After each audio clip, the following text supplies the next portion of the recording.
1 week po kami bakasyon na lang pasok dahil Holy Week po.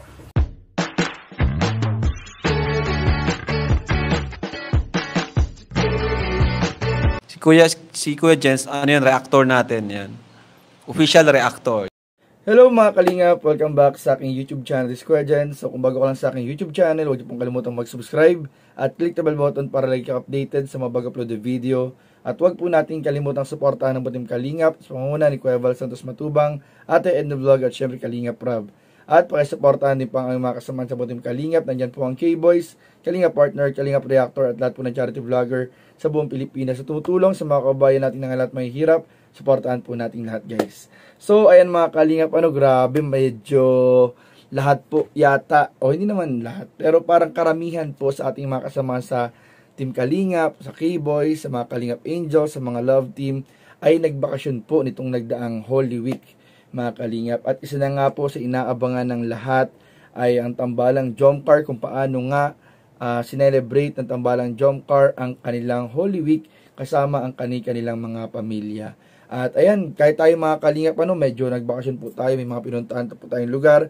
Shoutout nga pala dyan sa mga taga Giginto, Bulacan. Ayun, galing po tayo dyan ng isang araw. 3 araw po tayo dyan sa Giginto, Bulacan. At ayun po, nakauwi na po tayo ng Daet. At sa mga kasama naman natin sa Kalingap na nagbabakasyon, sa mga K-Boys na nasa bakasyon. So ingat-ingat po tayong lahat kung nasaan man po kayo kasama ng inyong mga mahal sa buhay, pamilya. Ingat po kayong lahat mga Siyempre sa mga viewers po natin na mga nagbabakasyon din po at ine-enjoy po yung long weekend o yung long vacation po na ito mga Kalingap. Ay ingat po kayo kung nasaan man po kayo, parte ng Pilipinas at ng mundo ngayon.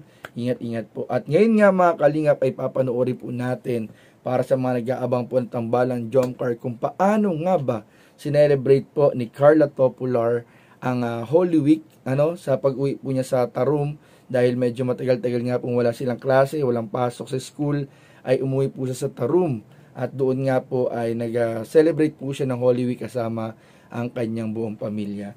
Panoorin po natin mga Kalingap yung ilang highlight o video clip galing po sa vlog ni Carla Topular at mamaya po mga Kalingap bigyan po natin ng reaction video. So ano po hindi natin mga Kalingap, tara panoorin na natin. 5, 4, 3, 2 Ngayong araw po is nasa bahay po ako since bakasyon naman po.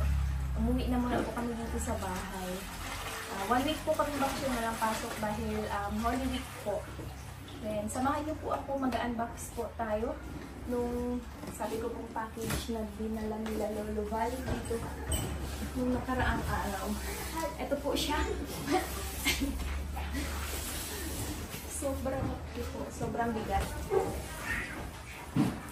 Si Amber po is nasa labas pa, nagsiswimming pa si Amber. Nakikiswimming po tayo mamaya. Nag-enjoy pa si Amber. Kanino po ito galing? Ito po, sobrang laki po. Ay, from Hong Kong daw po ito. Hello guys, so for today's video, so i-videoan ko po si ate kasi po nag-ano siya kay Troy. So, ginagay niyo. Vlogger ka na, vlogger. Vlogger ka na. Ganda ka na ganun ito.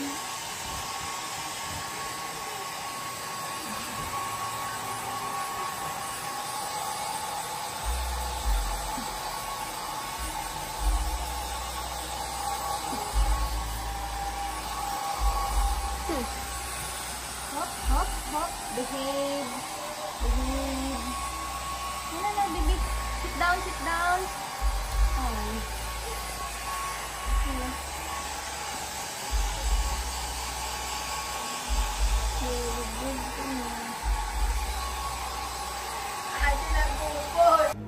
So, ayun po. Thank you very much po ulit, titas. Sa mga titas po sa Hong Kong, kila Tita Aji Ching po. Sila daw po yung nagpadala ng box from Hong Kong, yung package po na dinala dito nila Lolo Val nung nakaraang araw. Yun pong in-unbox namin kanina ni Mama. And thank you very much po sa inyong lahat, tita. And especially po kila Lolo Val sa effort po sa pagdala dito ng malaking box. Yan. Thank you very much po. Yan. God bless po. Yan. Thank you po. Then, sa mga hindi pa po nakasubscribe, subscribe na po kayo. And don't forget po to click the notification bell para po lagi kayong updated sa aking bagong upload. Thank you very much po. sa lahat ng sumusuporta sa akin, especially po sa Jomcar. And syempre po sa buong Team Kalingap. Yan, kila Kuya Val, Santos Matubang, kila Ate Edna, and kila Ate Jack, kila Kuya Rab po, and din sa mga kuyas and tatay sa K-Boys. Maraming salamat po sa inyong suporta. Especially po to Kalingap Jomar. Yan, thank you so much po. Salamat po. God bless po. Bye-bye ka, baby. Bye-bye po. God bless po. So, ayun, nagliligo kami habang nagbablog kami. So, thank you for today's video sa vlog ni ate na.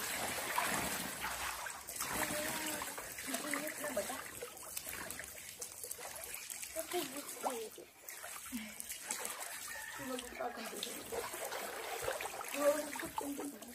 Right sa baba, huwag mong kalimutan. Bakit ang mag-order sa inyo? Puno man ay. Hindi nga kaya ano. Ano eh. Halat lang. Dapat may ano. Yan o. Yan o. Nate o. Sige, hadangi. May naman yan tubig. Oo. Buwa. Buwa.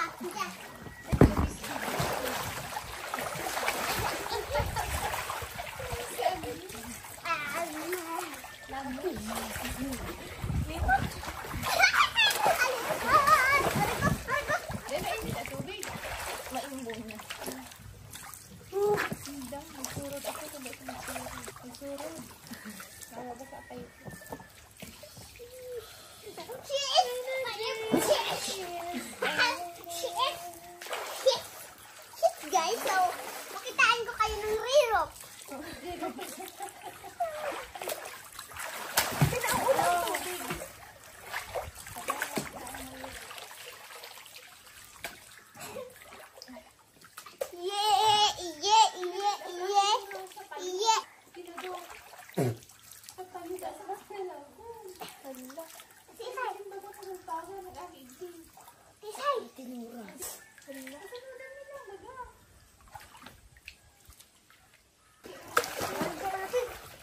So ayun nga mga Kalingap, at grabe po. Una sa lahat mga Kalingap, gusto pong batiin ang lahat ng ating subscriber, viewers, mga followers po. Thank you po mga Kalingap sa inyo patuloy na pagsuporta sa atin kahit medyo matagal po tayo hindi nakapag-upload, nakapag-live. At sobrang na-miss ko po kayong lahat. Thank you po sa patuloy na pagsuporta. Kahit na di po tayo nakapag-upload, ay nakikita po natin yung mga messages ninyo, yung mga comments po ninyo na talaga namang nakaka-encourage po para magpatuloy po tayo ng ating pag-vlog. Maraming po salamat. At ayun nga mga Kalingap, nakita po natin yung vlog ni Carla kung saan po talagang overwhelmed po sila ng kanyang buong pamilya sa naging regalo ng mga taga Hong Kong, yung malaking balikbayan box na hinatid pa po nila Kuya Val sa kanilang bahay sa Tarum, at in-unbox po ito kasama si Nanay Cynthia. Na talaga naman po nakita po natin, kung mapanoorin po ninyo yung buong vlog sa channel ni Carla, ay napakarami pong regalo mga Kalingap. At isa na nga rin sa pinagkaabalahan po ni Carla ay yung pag-alaga dun sa kanyang baby, yung baby nila ni Jomar, si Troy. At nakita din naman natin kung paano niya in-enjoy kasama yung mga kanyang mga kapatid sa parang nag-swimming sila sa isang inflatable swimming pool na inilagay po nila sa kanilang bahay mga Kalingap. So nakita naman po natin na enjoy naman po si Carla sa naging bakasyon po niya kasama ang kanyang buong pamilya. At pati na si Papa Joms, may napanood po akong live, parang nasa outing din po si Papa Joms kasama ang kanyang pamilya naman. So ina-enjoy lang po natin mga kasama sa K-Boys at sa Team Kalingap yung mahabang bakasyon para masulit po yung bonding with family. So kayo po mga Kalingap, comment down below kung paano nyo po naman sinelebrate itong Holy Week na ito na nagdaan kasama ng inyong mga pamilya, or kung kayo man po ay nagbakasyon, nag-travel mag-isa para i-enjoy po yung season na to. So comment down below para po ating mabasa yung inyong mga pinagkaabalahan itong nagdaang mga araw. So yun lamang po mga Kalingap, at maraming po salamat sa inyong panonood. Please don't forget to like, comment, share, and subscribe sa ating mga video. Maraming po salamat. God bless. Bye-bye.